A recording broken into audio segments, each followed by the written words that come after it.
Hi, my name's Taylor, and this is my week 2 discussion journal for the class in Human Resource Management.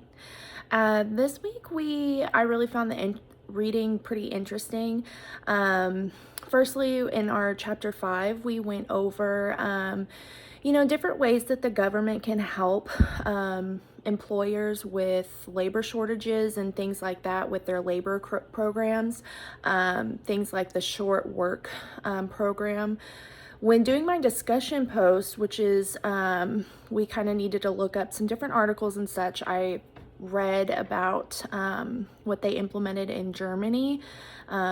It's called Karbatsitz.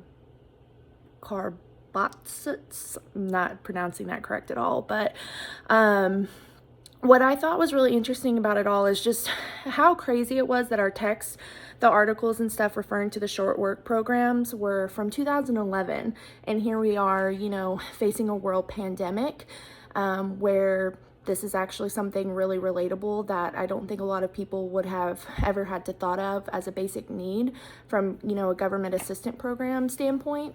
So I thought that was really interesting.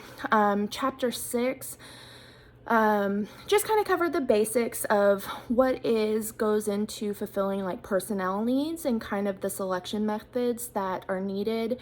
You've got liability, reliability, just to kind of name a few. It also went into a little bit more detail about the selection methods.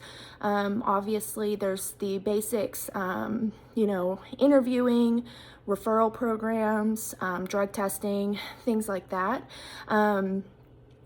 I thought that was pretty relatable for me. I just recently started working in a human resources department, and I am a part of the talent acquisition teams.